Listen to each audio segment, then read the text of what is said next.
We're here today at the Bible Lands Museum, a museum dedicated to the peoples and the cultures of our area, Israel and its neighbors, thousands of years ago, to learn how even then people found innovative, original solutions and learned how to face all kinds of challenges. Before we begin, let me ask you, how many numbers do you know by heart? Did you know that before cell phones and handheld computers, people could memorize dozens of phone numbers by heart? Ask your parents. Most of us remember events and things only partially. Sometimes we don't remember them at all, and sometimes we tend to conveniently forget other things. For that reason, people have invented systems and technologies to help us remember documents and important things we don't want to forget. The most important invention of all in this field was the invention of writing. People have been speaking languages since the beginning of mankind, but writing was only invented about 5,000 years ago, when cities arose and grew in numbers. At first, it was used to document things that had to do with commerce or administration. For example, how many sheep did Joe pay Beth for her oil? Or how many barley sacks the city gave as tax to the king or the temple?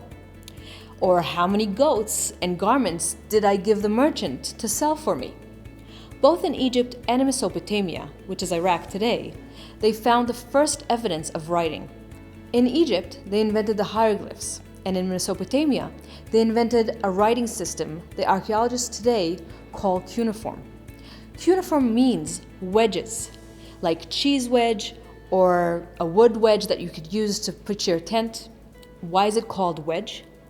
Because the shape of the symbols that they invented reminded them of little wedges or nails.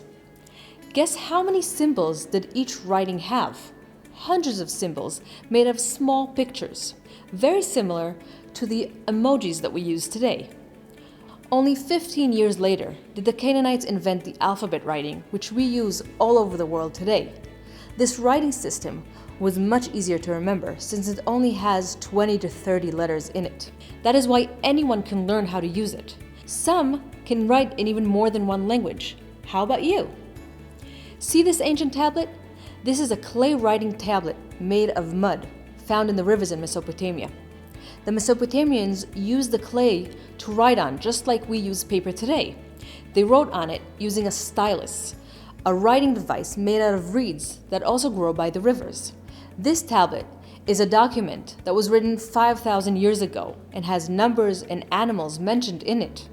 This might be a business transaction. How do we know this?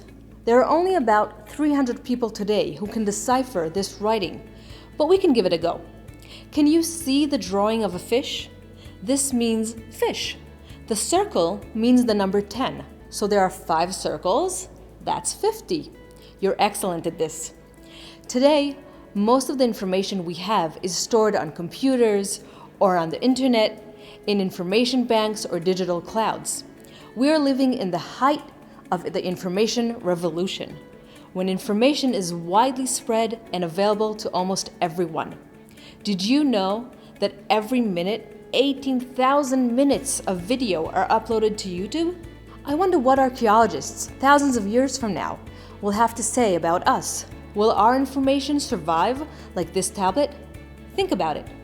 Next time you're around, don't forget to come over and see me and the tablet.